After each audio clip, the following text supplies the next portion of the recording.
Hello and welcome to Access Sportsnet Lakers, driven by your Southern California Honda dealers. I'm Chris McGee, Hall of Famer, big game, James Worthy, 7-time champion, 7-0 in the finals. Big shot, Rob. We got Brez going to join us a little later. He's excited. We got Allie Clifton and Mike Trudell handling the post-game interviews. The Lakers even up the series. What an incredible atmosphere in the desert, guys. Final 3 minutes of a close game. Lakers defense turns it up. They hit clutch shots. Over those last 5 minutes, that was a 17-6 Laker run. Big game, James. I tell you what, this game 2 was a real NBA playoff game. They had all the characteristics of what, playoff games are about. Intensity, high-octane players, out there working hard.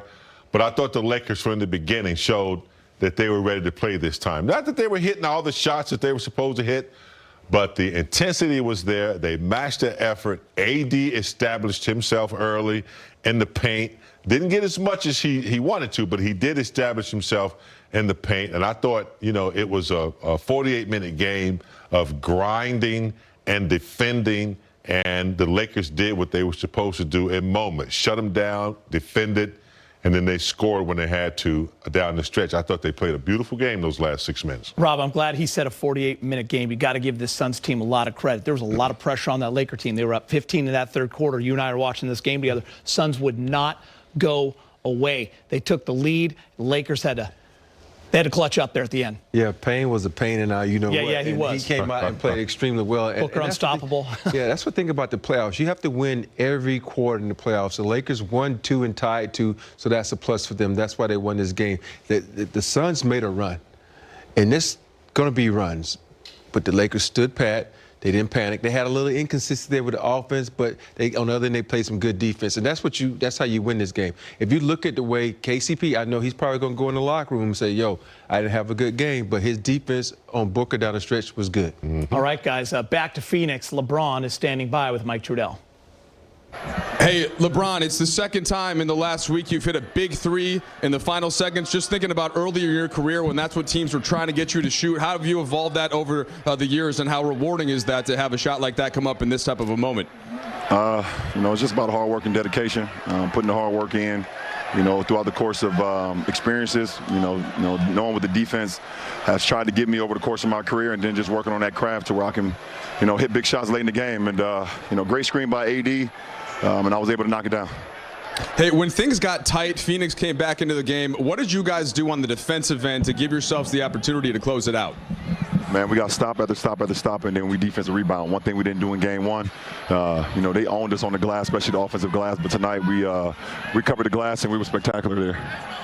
I know it's important for you to get home court advantage back. You're not used to these situations where you're going you're the lower seed. Was that a big focus for you as you head back to Staples Center now tied at 1? We just want to continue to play Laker basketball. Come in with aggression, both offensively and defensively. Play our game, and do what we do. It's just about championship DNA, and we got that. Thanks, LeBron. Appreciate it. Appreciate it. And the Lakers trio responding in a big way. How about Dennis Schroeder? This is the best he has looked since he came back, James. 24 points, 8 of 16, 14 of those points in a crucial second quarter for the Lakers. LeBron with 23. You heard Mike Trudell mention those big-time three-pointers. 4 of 9. He had that one in the corner, and then the one to ice the game. He also had 9 assists. And AD, what a game for Anthony Davis. 34 points. 14 of those in the decisive fourth quarter. He was also 14 of 17 from the free throw line. He had 10 rebounds, 7 assists, and 3 blocks. So let's start with Anthony Davis, because that's where the most criticism was after game 1, Rob.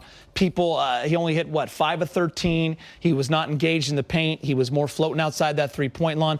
DeAndre Ayton's the one that had that great game. What did you like from AD tonight, especially in that fourth? 18 for 21.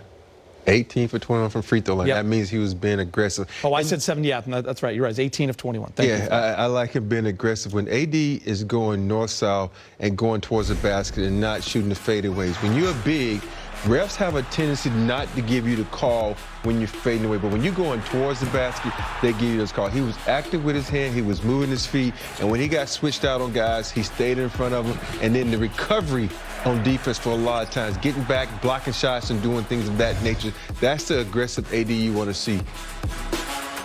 Yeah, he mixed it up when he had to. I think there were times where he did have that 15-foot game, didn't knock as many as down, but I also thought that when he needed to, he dove down in the post, took it to the paint, and was available for those internal passes. And defensively, I just think his antennas were up. He knew when he had to help, where to go help. That big block that he had at the end of the game was critical. So his antennas were up defensively. Overall, pretty good game for AD. Yeah, I'm glad you brought up the defense, James. I believe the first possession of the game defensively, he started it off with a block. Rob, also a lot more catch and goes, and something you noticed when he hit those couple of threes. Feet were set, and what else? He was getting lift? He was getting lift. And the thing about AD, we talked about it a couple of times in the breakdown, when he catches and rises up, and he gets his legs on it, he's going to knock it down. You see, if you go back and look at a couple of threes he took in his game, there was no lift front of the rim. And AD is one of those guys, when he's shooting his threes, because most bigs aren't normally shooting threes, he has to get his lower body into it. When he does that, he has good motion. And a lot of times he does that jerk motion that a lot of bigs do because they're so used to doing fadeaways in the paint, they think he has to do it on a three, which also causes him to be up short. But when he rises straight up, his body's vertical, he's good to go.